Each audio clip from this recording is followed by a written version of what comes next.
Monsieur Darroux, combien d'argent a été investi dans la réfection des écoles cette année, dans la rénovation des écoles? Alors, vous savez que tous les ans, nous investissons dans les écoles 500 000 euros.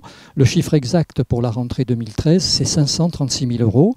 506 000 euros de travaux et 30 000 euros d'implantation pour le matériel informatique.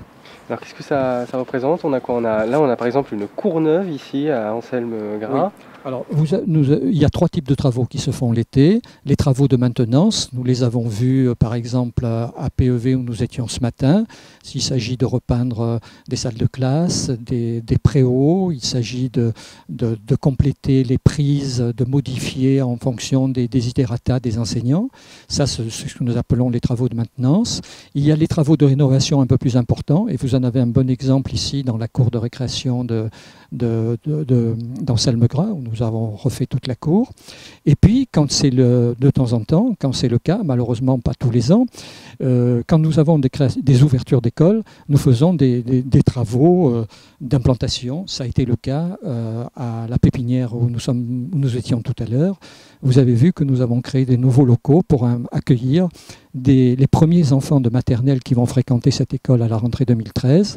Une classe unique pour l'instant avec 3 niveaux, et nous avons d'ores et déjà 22 enfants inscrits dans cette classe. Vous en parliez tout à l'heure, c'est la deuxième année consécutive que les effectifs sont en augmentation. Oui, bien sûr, il faut le noter. Pendant de nombreuses années, la ville a perdu des effectifs, puisque nous étions le maximum d'effectifs d'enfants scolarisés dans la ville, ça remonte maintenant à une quinzaine d'années. Nous avions à l'époque 3600 enfants. Les effectifs ont baissé pendant de nombreuses années, mais nous l'avons constaté l'année dernière, et ça se confirme cette année, une augmentation des enfants. Nous avons plus 30 l'année dernière, nous avons plus 60 cette année, une centaine d'enfants sur 2 ans. Il y a très longtemps que ça ne nous était pas arrivé. C'est vraiment un bon signe de santé pour la ville, parce qu'il arrive bien sûr à Gap de nombreux retraités dynamiques, mais nous pouvons constater avec cette recrudescence d'enfants qu'il y a aussi des familles avec des enfants qui s'implantent sur la ville, et ça c'est un bon signe. Alors, les auditeurs ne se rendent pas forcément compte quand vous dites que vous investissez 536 000 euros cette année, ça fait à peu près 500 000 euros à chaque fois, chaque année. Oui, c'est ça. C'est une part importante du budget dédié à l'éducation de la ville de Gap? Ouais, c'est une part, je ne dirais pas très importante, parce que l'éducation est un secteur budgétivore, vous le savez. Il faut s'occuper des écoles, les rénover, les installer, il faut s'occuper du matériel, il faut payer le personnel. Nous avons quand même plus de 200 agents qui travaillent dans les écoles et qui sont payés par la municipalité, mais c'est une part non négligeable du budget de l'éducation. Alors si vous faites 500 000 euros de travaux chaque année, les écoles vont être flambant neuves au bout d'un moment?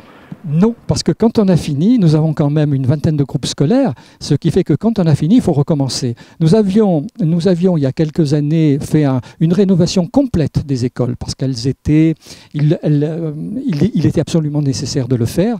Et je me souviens, le maire de l'époque, Pierre-Bernard Raymond, m'avait dit quand tu auras fini, il faudra que tu recommences. C'est exactement ce qui se passe, puisque une vingtaine de rénovations, ça fait une vingtaine d'années, au bout de 20 ans, il faut repasser. Mais pour éviter justement d'avoir des travaux importants de rénovation, nous préférons maintenant mettre 500 000 euros tous les ans dans les écoles pour les maintenir en bon état, ce qui évite après des rénovations trop lourdes et trop importantes. Alors est-ce que chaque année vous arrivez à rénover un petit peu toutes les écoles, où il y a des priorités quand même? Oui, écoutez, M. Priou disait tout à l'heure, notre responsable de ces travaux, disait qu'il y a eu des travaux sur 20 groupes scolaires. Je crois qu'il y a eu des travaux dans 18 groupes scolaires. Vous voyez, donc c'est pas du saupoudrage, mais c'est simplement des travaux importants qu'il faut faire dans les écoles et qui nous évitent après des travaux encore plus importants.